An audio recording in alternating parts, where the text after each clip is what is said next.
ஆண்டவராக இயேசு கிறிஸ்துவுக்குள் மிக அதிகமாக நேசிக்கப்படுகின்ற உடன் விசுவாச குடும்பங்களை இந்த மகிழ்ச்சி நிறைந்த வெள்ளிக்கிழமை நவம்பர் மாதம் 13ஆம் நாளில் உங்கள் யாவரையும் இறைமைந்தன் இயேசுவின் திருநாமத்தில் வாழ்த்துகிறேன். ஸ்தோத்திரங்களை, அன்பின் வாழ்த்துக்களை தெரிவித்துக் கொள்கிறேன். இந்த காலை நேர தியானத்தை நாம் ஆரம்பிக்கலாம். நமது ஆரம்பம் பிதா, குமாரன், பரிசுத்தாவியின் திரியேக நாமத்தில் உள்ளது. ஆமேன். ஆண்டவரை நோக்கி நாம் ஜெபிப்போம். துதிகளின் மத்தியிலே மகிமையோடு வீற்றிருக்கிற எங்கள் நல்ல ஆண்டவரே, எங்கள் ராஜாதி ராஜாவே, கர்த்தாதி கர்த்தாவே, நல்லவரே, வல்லவரே, வாக்கு மாறாதவரே, ஒருவரும் சேரக்கூடாத ஒளியில் வாசம் பண்ணுகிற எங்கள் நல்ல இறைவனே, இதோ இந்த மகிழ்ச்சி நிறைந்த நவம்பர் மாதம் 13ஆம் நாளுக்காய் நன்றி செலுத்துகிறோம். ஆண்டவரே, கடந்த இரவிலே எங்களுக்கு நல்ல இளைப்பாறுதலை, ஜீவனை தந்து காலை நேரத்தில் எங்களை நீர் ஆண்டவரே எழுப்பியிருக்கிறதற்காய் நன்றி செலுத்துகிறோம். இந்த நாளிலும் ஆண்டவரை குளிர்ச்சியான ஒரு வேலையை தந்திருக்கிறீர். ஆண்டவரே, எங்களுடைய தமிழக மாநிலம் முழுவதும் நல்ல மழையை தந்திருக்கிறீர். குறிப்பாக நாங்கள் வசித்து வருகிற ஆண்டவரே ஒருங்கிணைந்த மாவட்டத்தில் எங்களுக்கு நல்ல மழை தந்து வருகிறீர். நன்றி செலுத்துகிறோம். இந்த காலை நேர தியானத்தை கர்த்தர் ஆசீர்வதியும். அடியனோடு நீர் பேசும். அடியனோடு இணைந்து ஊழியத்தில் இருக்கிறவர்களையும் நீர் பொறுப்பெடுத்து ஆசீர்வதியும். இறைமைந்தன் இயேசுவின் மூலம் ஜெபிக்கிறோம் நல்ல பிதாவே. ஆமென். ஆண்டவராக இயேசு கிறிஸ்துவுக்குள் மிக அதிகமாக நேசிக்கப்படுகின்ற உடன் விசுவாச குடும்பங்களை இந்த மகிழ்ச்சி நிறைந்த நவம்பர் மாதம் 13ஆம் நாளில் உங்கள் யாவரையும் இறைமைந்தன் இயேசுவின் நாமத்தில் வாழ்த்துகிறேன். ஸ்தோத்திரங்களை, அன்பின் வாழ்த்துக்களை தெரிவித்துக் கொள்கிறேன். நாம் தொடர்ந்து சிறிய தீர்க்கர்கள், மைனர் ப்ராஃபட்ஸ் என்ற தலைப்பில் நாம் தியானித்து வருகிறோம். நேற்றைய தினத்தில் யோனா என்கின்ற தீர்க்கரை குறித்து நாம் பார்த்தோம். இந்த நாளில் மீகா என்கின்ற தீர்க்கதரிசியை குறித்து பார்க்கிறோம். ஒருவேளை இன்னைக்கு இருக்கிற மொழிபெயர்ப்பில் மீகா என்று சொல்லப்படுகிறது, ஆங்கிலத்தில் மைகா என்று சொல்லப்படுகிறது. இந்த மீகா இறைவாக்கினர் யூதாவில் உள்ள நாட்டுப்புற நகரில் ஒன்றில் தோன்றியவர். ஓசையா, ஏசையா ஆகியோரின் காலத்தவர். இஸ்ரேல் மக்கள் நேர்மையற்று நடந்தனர், அநீதிக்கு தலை வணங்கினர், தீச்செயல்கள் பல புரிந்தனர், ஏழைகளை ஏமாற்றினர், அநாதைகளை நசுக்கினார்கள். தென்னாட்டினரான யூதா மக்களும் இது போன்றே வாழ்ந்து வந்தனர். எனவே இஸ்ரேல் மக்களுக்கு ஆமோஸ் இறைவாக்கினர் முன் அறிவித்த தண்டனை தீர்ப்பு தம் நாட்டினர் மீதும் வரும் என்று மீகாவும் முன்னறிவித்தார். அதே நேரத்தில் மீட்பு பற்றியும் முன்னறிவித்தார் என்று பார்க்கின்றோம். பிரியமானவர்களே, ஏற்கனவே ஆமோஸை குறித்து ரொம்ப நான் விளக்கமாக உங்களிடத்தில் சொல்லியிருக்கிறேன். அவர் ஒரு சமூக நீதிக்காக போராடிய, ஆண்டவருடைய வார்த்தைகளை பேசிய ஒரு தீர்க்கராக காணப்பட்டார். அதே போல இந்த மீகா என்கிற தீர்க்கதரிசியும் இஸ்ரவேல் மக்கள், அதாவது அவர்கள் இஸ்ரவேல் மக்கள் சமாரியர்கள் அப்படிப்பட்ட ஒரு சூழ்நிலைக்குள்ளாக தள்ளப்பட்டார்கள். அதாவது ஏழைகளை ஒடுக்கினார்கள், நசுக்கினார்கள், ஏழைகளை ஒரு ஜோடி செருப்புக்கு விற்று போட்டார்கள், பண்டக சாலையை நிரப்பினார்கள், கடவுளுடைய ஓய்வு நாளை கொச்சைப்படுத்தினார்கள். அதனால ஆண்டவர் அவர்களுடைய பலிகளை, பாடல்களை, ஆராதனைகளை வெறுக்கிறேன் என்று சொன்னார். அதே போல யூதா மக்களும் ஏழை மக்களை ஒடுக்குகிறது, அநியாயத்துக்கு வட்டி வாங்கிறது, அல்லது அநியாய வியாபாரம் செய்வது, கலப்படம் செய்வது போன்ற கெட்ட காரியங்களை இவர்கள் செய்தார்கள். அதை தான் இங்கே ஆமோஸ் தீர்க்கதரிசி செய்த அதே பணியை மீகா செய்கிறார் என்று சொல்லி நாம் இந்த மீகா தீர்க்க தரிசன புத்தகத்தில் பார்க்கிறோம்.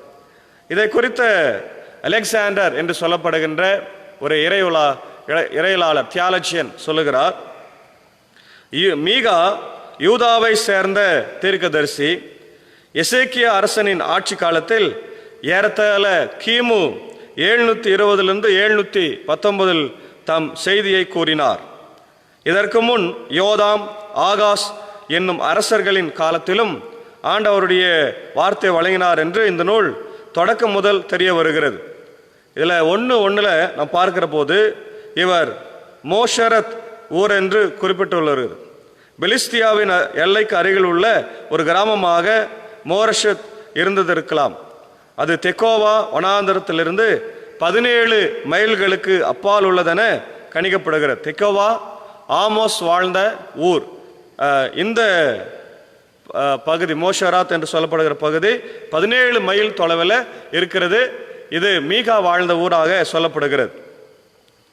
அது யூதாவுக்கும் பெலிஸ்தியா சமவெளிக்கும் இடையில் உள்ள ஷாப்பாவிலிருந்து 1000 அடி உயரத்தில் அமைந்து நின்றது. அது வளமான இடமாயிருந்ததாக தோன்றப்படுது. ஒரு மலைப்பாங்கான ஒரு இடம், ஒரு ஊட்டி கொடைக்கானலை போல ஒரு மலைப்பாங்கான இடம். அதே நேரத்தில் அது மிகவும் செழிப்பாக இருந்தது என்று சொன்னால் அது மிகையாக. அதை தான் இங்கே இந்த அலெக்சாண்டர் என்று சொல்லப்படுகின்ற இறையியலாளர் சொல்லுகிறார். மீகா என்னும் பெயர் மிகாயா என்பதன் சுருக்கம் என்று சொல்லப்படுகிறது. இந்த பெயர் 2 நாளாகமும் 11:20 என்பதோடு தொடர்புடையதாக இருக்கலாம். யாவேக்கு இணை யார், யாவேக்கு இணை யார், ஹூ இஸ் லைக் யாவே என்று சொல்லப்படுகின்ற ஒரு பெயர். யாத்திராகமம் 15:11 என்பது பொருள்.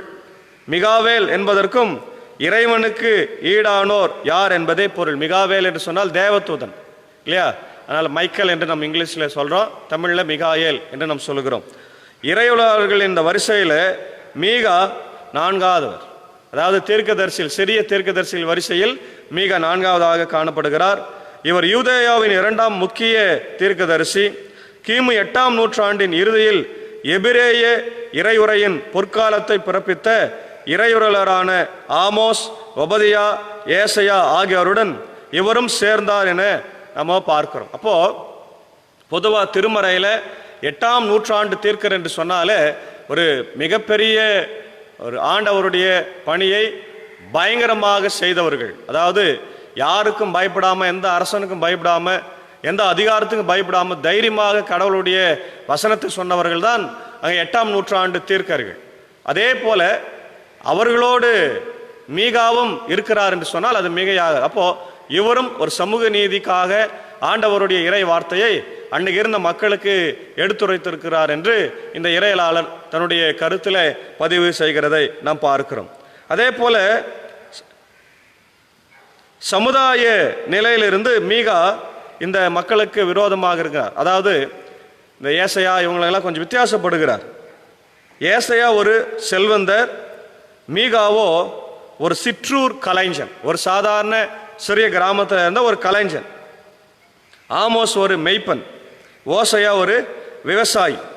அதே போல அவர் எளியவர்களிடம் மிகுந்த அனுதாபம் உள்ளவர் என்பது அவரது இறை உரைகளிலிருந்து தெரிய வருகிறது. ஏழை எளிய மக்கள் மேலே ரொம்ப அன்போடு அக்கறையோடு கரிசனையோடு இருந்த ஒரு தீர்க்கர். இன்னைக்கு அந்த மாதிரி ஆண்டவருடைய ஊழியத்தை செய்கிற போதகர்கள் இருக்கிறாங்களா? ஏழை எளிய மக்களை நேசிக்கிறாங்களா? அவரிடத்தில் அன்பு பாராட்டுகிறார்களா? அல்லது செல்வந்தர்கள் வீட்டுக்கு தான் தேடி செல்லுகிறார்களா என்கின்ற ஒரு பெரிய சவால் நிறைந்த ஒரு கேள்வியை இன்றைக்கு போதகர்களாக எங்களுக்கு இந்த பகுதி உணர்த்துகிறது. ஏன்னா இன்னைக்கு அநேக போதகர்கள் மேலே குற்றச்சாட்டு, ஏழை எளிய வீட்டு மக்களிடத்தில் வருகிறதில்லை, அவர்களை விசாரிக்கிறதில்லை, அவங்களை விசிட் பண்ணுறதில்ல, பணக்கார வீட்டு கூப்பிட்டா உடனே போகிறாங்க, கூப்பிட்டாகட்டியும் போகிறாங்க, ஏன்னா அங்கே நிறைய காணிக்க வருகிறது என்ற ஒரு பெரிய குற்றச்சாட்டு இருக்குது. ஆகவே இதை பார்த்து கொண்டிருக்கிற தேவ ஊழியர்கள், ஆண்டவருடைய போதக பிதாக்கள் கொஞ்சம் ஆழமாக இதை பற்றி யோசிக்க வேண்டும் என்பதை நான் தாழ்மையோடு தெரிவித்துக் கொள்கிறேன். இவருடைய செய்தி மிக உன்னதமான ஒரு செய்தியாக இருந்தது. எனினும் இவர்கள் ஒருவரை ஒருவர் சந்தித்தார்களா என்று அல்லது ஒருவர் சந்தித்தார்கள் என்று கூற இயலாது. அதாவது இந்த 8ஆம் நூற்றாண்டு தீர்க்கர்கள் ஒருவருக்கொருவர் சந்தித்தார்களா என்பது தெரியாது என்று இந்த இறையலாளர் சொல்லுகிறார். மீகாவின் அழைப்பை பற்றி நாம் ஏதும் அறியோம். அசிரியாவின் படையெடுப்புகள் அவரை தூண்டி இருக்கலாம். கிமு 732 அசிரியா சீரியாவை வென்றது. பெரும்பான்மையோர் சிறைப்பிடிக்கப்பட்டனர். 10 ஆண்டுகளுக்கு பின்னர் கிமு 722 வடநாடாகிய இஸ்ரவேலுக்கும் இதே முடிவு கிடைத்தது. தென்னாடாகிய யூதாவிலும் மக்கள் தங்கள் வழிமுறைகளை மாற்றாவிடில் இந்நிலையே ஏற்படும் என்று மீகா உணர்ந்தார். எனவே இத்தகைய நெருக்கடியான வேளையில மீகா தம் செய்தியை கூறும் உந்துதலை பெற்றார். எருசலேமை சந்தித்த வேளைகளில் தம்முடைய செய்தியை எடுத்துரைத்தார். பாவங்களின் விளைவுகளை எச்சரிக்கையாக கூறி மேசியாவின் அந்த வருகையை பற்றி சொல்லுகிறார். அவருடைய அவருடைய ஆட்சி காலத்தில் மக்கள் எப்படி இருப்பாங்க, அவர் எப்படி விடுதலை தருவார் என்கின்ற மேசியாவினுடைய வருகை. மேசியா என்று சொல்லுகிற போது இயேசு ஆண்டவருடைய பிறப்பு, அவருடைய அந்த வாக்குறுதி, அந்த ப்ராமிஸ் ஆஃப் மெசையா என்று சொல்வார்கள். அதை பற்றி இங்கே மீகா தீர்க்கதரிசி தன்னுடைய மக்களுக்கு சொன்னார் என்று சொன்னால் அது மிகையார். அதுதான் அவருடைய செய்தியினுடைய மிக முக்கியமான ஒரு நோக்கமாக இருக்கிறது என்று சொல்லப்பட்டிருக்கிறது. இந்த நூல் அமைப்பு பற்றி நாம் பார்க்கிற போது மீகா கவிதை முறையில் தம் எண்ணங்களை வெளியிட்டிருக்கிறார். ரொம்ப அழகா கவிதை முறையில், கவிதை நடையில், இலக்கிய பாணியில் அவர் சொல்லியிருக்கிறார். அவை நல்ல முறையில் பேணப்பட்டுள்ளன. எனினும் இந்த நூலில் எவை மீகாவால் எழுதப்பட்டவன் என்றும் எவை பிற்காலத்தில் கூட்டி இணைக்கப்பட்டவை என்று கணிப்பது மிக கடினமாக இருக்குது. ஆசிரியர் இதெல்லாம் கொஞ்சம் பிரச்சனை இருக்குது, அதை பற்றி நமக்கு கவலை இல்லை. சிலர் முழுமையும் மீகாவால் எழுதப்பட்டிருக்கலாம் என்று நம்புகிறார்கள். சிலர் 4 முதல் 7 அதிகாரங்கள் மீகாவால் எழுதப்பட்டிருக்கலாம், மற்றவர்கள் வேற யாரோ எழுதியிருக்கலாம் என்று சொல்லப்படுகிறது. இது ஆசிரியரை குறித்த இவருடைய செய்தியாக இருக்கு. இவருடைய காலம் பார்த்தீங்கன்னா ஏற்கனவே நான் சொன்னது போல இந்த நூலின் முதல் வசனமே யோதாம், ஆகாஸ், எசேக்கியா என்னும் யூதாவின் அரசர்களின் காலத்தில் மீகா தம் செய்தியை கூறினதாக தெரிவிக்கிறது. இது கிமு 737க்கும் 686க்கும் இடைப்பட்ட காலமாக இருந்திருக்க வேண்டும். அதனால்தான் அகச்சான்று இந்த விரைவுரைகள் வாக்கு யோதாம், ஆகாஸ் என்னும் அரசர்களின் காலங்களில் எழுதப்பட்டவனாக தெரிவிக்கவில்லை. இந்த நூலை பற்றி எரேமியா 26:18-19 நாம் குறிப்பில் காணுகின்றோம். அதே மாத்திரமல்ல, இந்த ஆமோஸ் தீர்க்கதரிசி புத்தகத்தினுடைய செய்தியை போலவே இந்த செய்தியில இறை அரசை குறித்தும் ஆண்டவருடைய வருகையை குறித்தும் மேசியாவை குறித்தும் குறிப்பாக சமூக நீதியை, சோசியல் ஜஸ்டிஸை குறித்தும் இங்க மீகா பேசுகிறதை பாரு. அதான் இந்த நூலினுடைய செய்தியா இருக்கிறது. யூதாவின் தீட்டுப்பட்ட நிலை மீகாவின் மனத்தை உறுத்தியது. மக்களின் அறநிலை மிகவும் தாழ்ந்திருந்தது. அரசியல் தலைவர்களும் உண்மையற்று இருந்தனர்.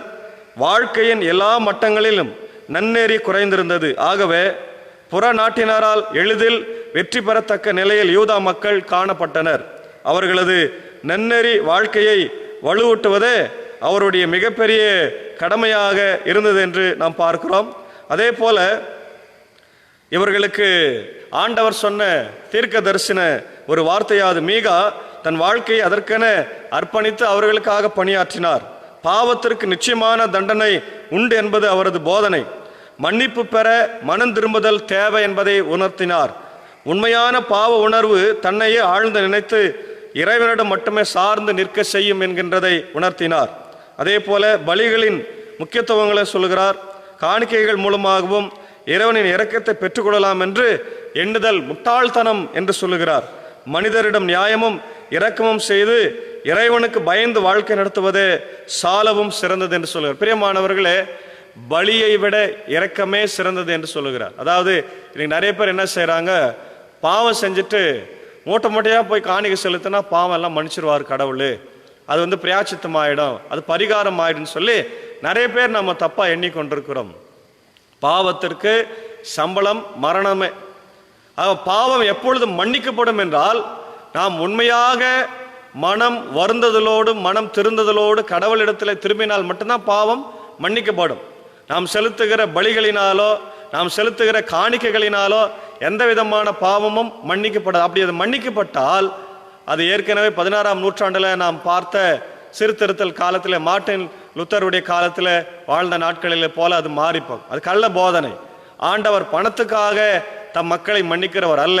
அவர் நமக்காக கல்வாரி சிலுவையில் மரித்து ரத்தம் சிந்தி தன் ஜீவனை நமக்காக விட்டவர் இல்லையா?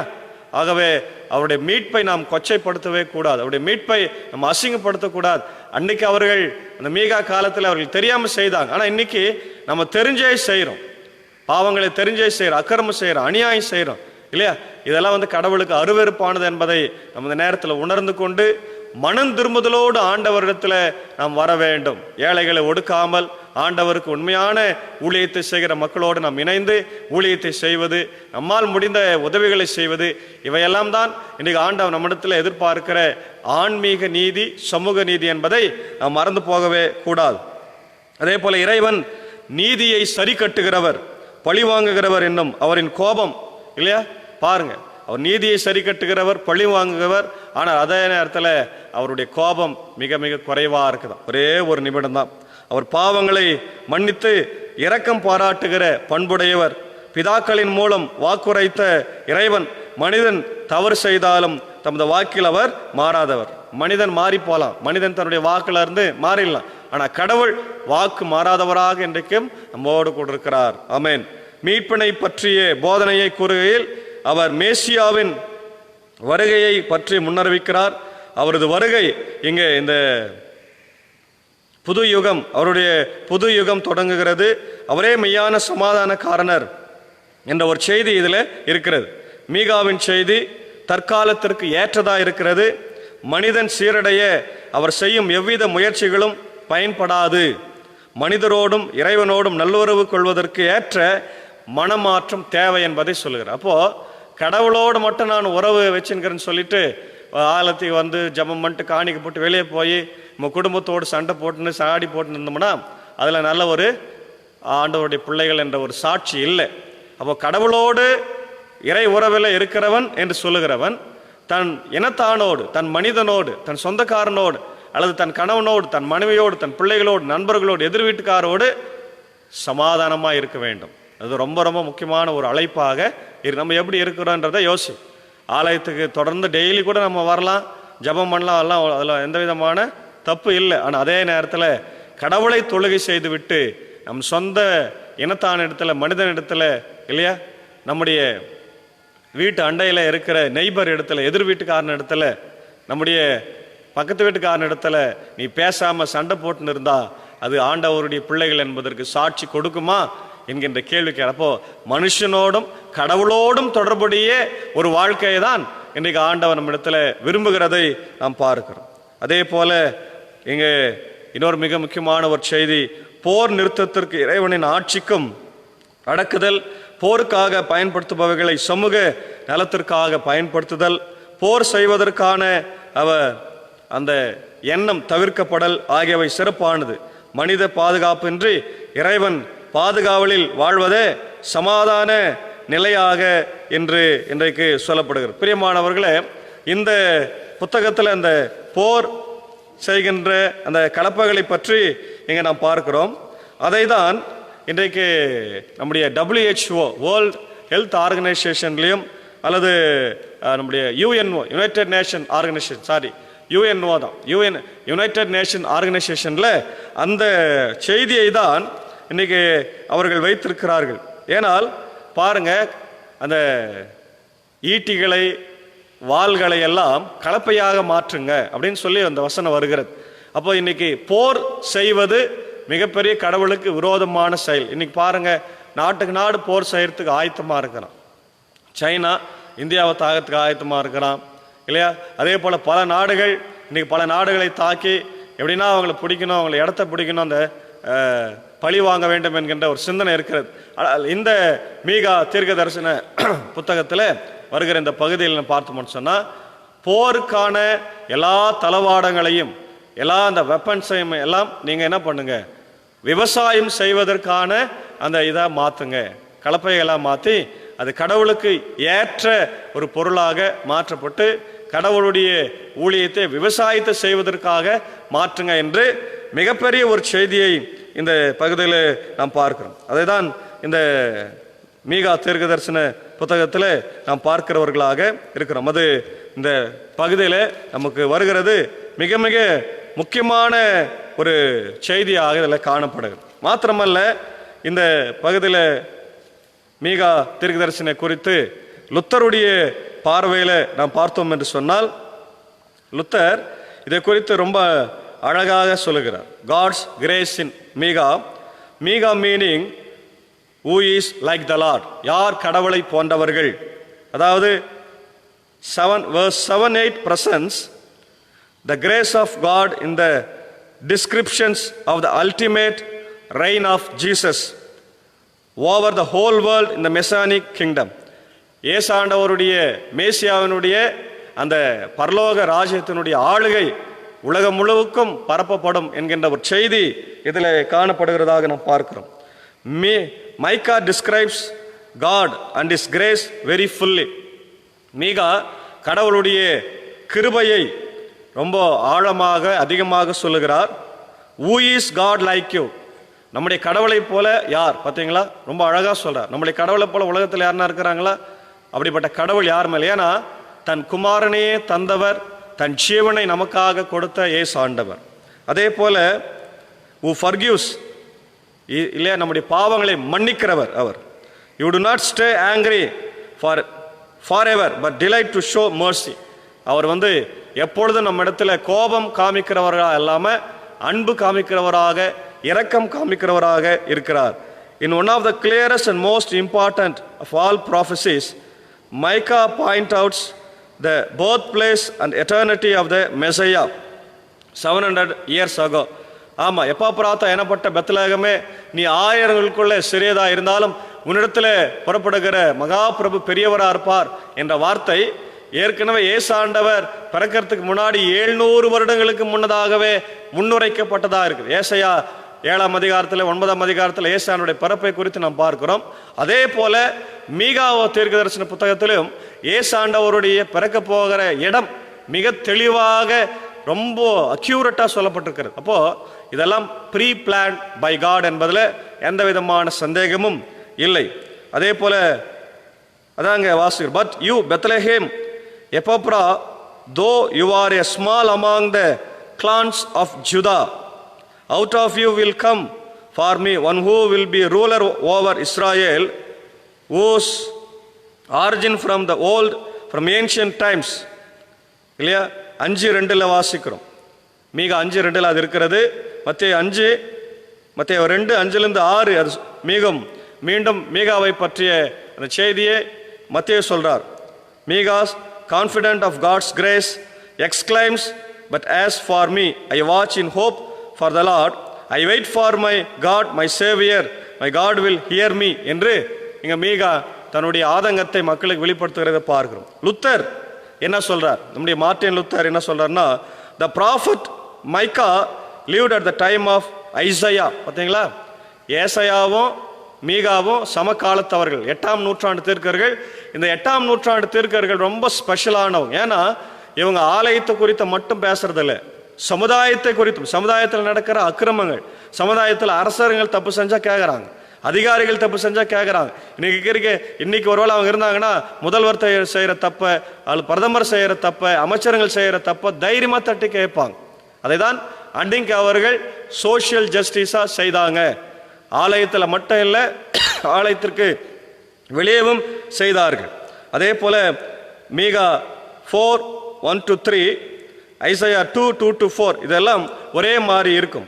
And thus one notes that these prophets who lived at the same time preach almost the very same word concerning Christ, as though they had consulted one another on the matter. அவங்க ஒன்றா இணைஞ்சு பேசினாங்களான்னு தெரியாது, ஆனால் ஒரே செய்தியை தான் அந்த மக்களுக்கு, யூதா மக்களுக்கு, இஸ்ரவேல் மக்களுக்கு ஏசாயாவும் மீகாவும் சொல்லுகிறார்கள் என்று மார்ட்டின் லூத்தர் சொல்றார்.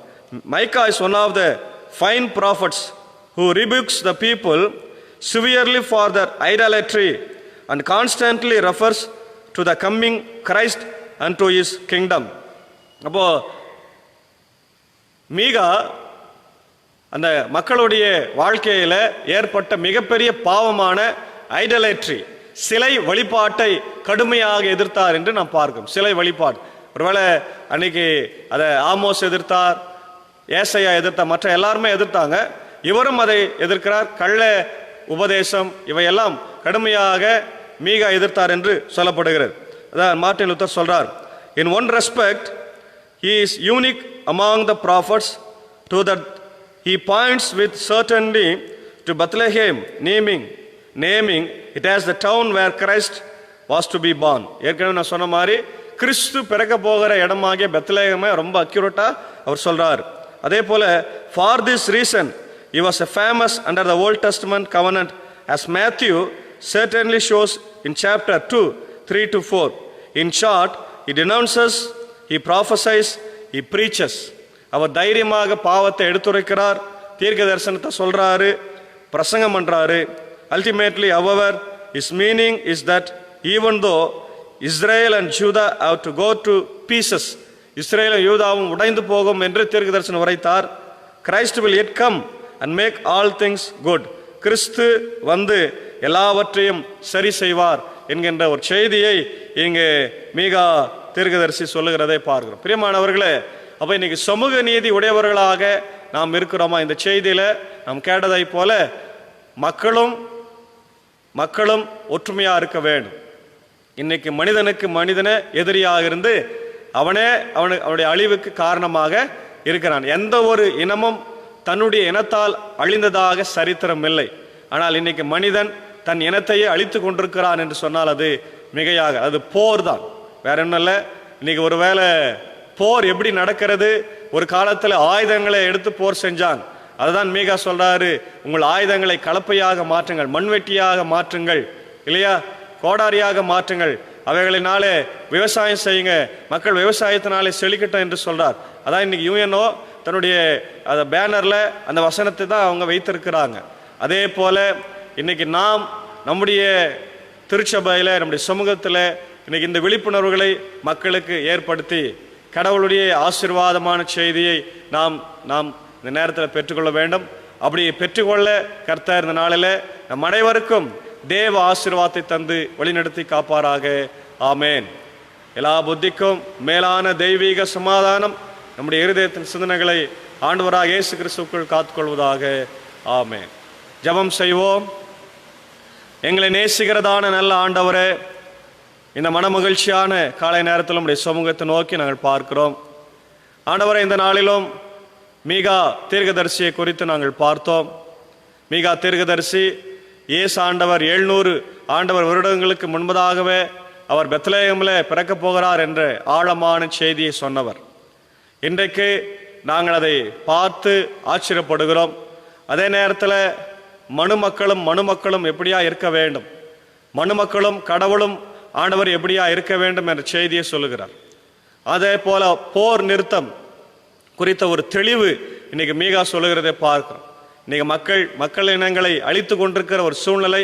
ஆண்டவரே, இன்றைக்கு ஒருவேளை இந்த கொரோனா வைரஸ் கூட சைனா மூலமாய் கண்டுபிடிக்கப்பட்டது என்ற ஒரு செய்தி இருக்கிறது. அது எந்த அளவுக்கு உண்மை என்பது எங்களுக்கு தெரியாது. ஆனால் இன்றைக்கு மக்களை அழிக்கின்ற ஒரு சூழ்நிலையில் இருக்கிறார்கள் என்பது மட்டும் நல்லா தெரிகிறது. இவையெல்லாம் மாற்றி போய் எல்லாரும் விவசாயம் செய்யுங்க, விவசாயம் செய்தால் பிழைப்பீங்க என்று சொல்லி அன்றைக்கே மீகா ரொம்ப தெளிவாய் சொல்லியிருக்கிறார். ஆகவே கர்த்தாவே, இன்றைக்கு நாங்கள் திருச்சபையில் இருக்கிறவர்கள் இவையெல்லாம் ஆழமாய் புரிந்து கொண்டு இன்னைக்கு நாங்கள் என்ன செய்து கொண்டிருக்கிறோம், வாழ்க்கைக்காக என்ன செய்கிறோம், மக்கள் இனத்தை காப்பாற்ற என்ன செய்கிறோம் என்பதை உணர்ந்து கொள்ள கர்த்தர் கிருபை தார். இந்த இறை வார்த்தைகளை பார்த்தும் கேட்டு கொண்டிருக்கிற எல்லா மக்களையும் கர்த்தர் ஆசீர்வதிப்பீராக. குறிப்பாக ஆண்டவர் அடியேன் பணியாற்றி கொண்டிருக்கிற வேலூர் கிறிஸ்து லுத்தரன் திருச்சபையின் குடும்பங்களையும், ஆண்டவரை ஆம்பூர் கண்கடியால் லுத்தரன் திருச்சபையின் குடும்பங்களையும், இந்திய சுவிசேஷ லுத்தரன் திருச்சபையின் குடும்பங்களையும், இந்த காணொலி மூலமாய் பார்த்து கொண்டிருக்கிற அனைத்து கிறிஸ்தவ மக்களையும், உலகமெங்கும் இந்தியா முழுவதும் ஆண்டவர் மாநிலம் முழுவதுமாய் பார்க்கிறவர்களையும் கர்த்தர் நீர் ஆசீர்வதிப்பீராக. ஆண்டவரே, விசேஷமாய் அடியனோடு இணைந்து ஊழியத்தில் உழைத்து கொண்டிருக்கிற மரியாதைக்குரிய அன்பரசன் சார்க்காய் ஜெபிக்கிற இந்த நாளில் கூட பயணமாக சென்னைக்கு சென்றிருக்கிற போது ஒரு பயணங்களை நீர் வாய்க்க செய்தருளும். அக்காவையும் பிள்ளைகளையும் குடும்பத்தையும் கர்த்தர் ஆசீர்வதியும். அதே போல கோயில் பிள்ளை ராஜனுக்காக அவருடைய குடும்பத்திற்காக ஜெபிக்கிறோம். ஆனந்தராஜனுக்காக, அக்காவுக்காக, பிள்ளைகளுக்காக ஜெபிக்கிறோம். கர்த்தர் ஊழியத்தில் தொடர்ந்து அவரையும் நீர் பயன்படுத்தி வருவதற்காக ஸ்தோத்திர ராஜா. இந்த நாளிலே அவர் மூலமாக இந்த ஊழியம் நடைபெறுவதற்கு கர்த்தர் கிருபை செய்திருக்கிறீர். தொடர்ந்து அவரை நீர் ஆசீர்வதியும், பலப்படுத்தும்.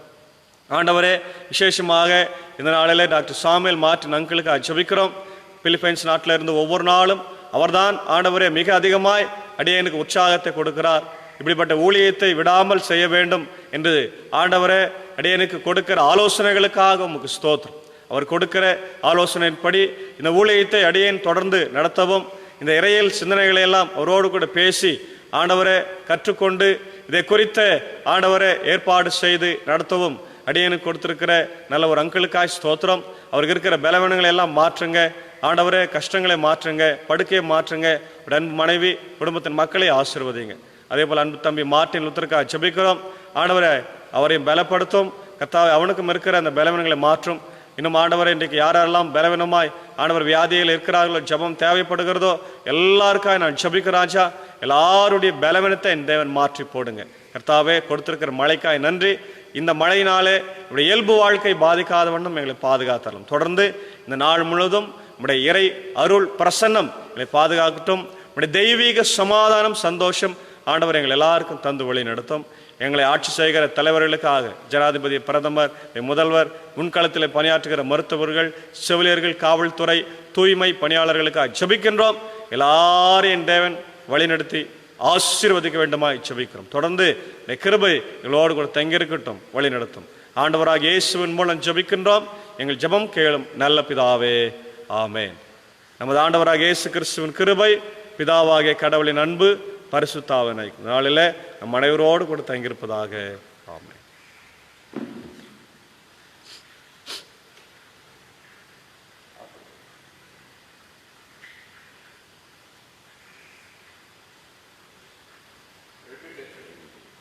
காப்பாச்சா?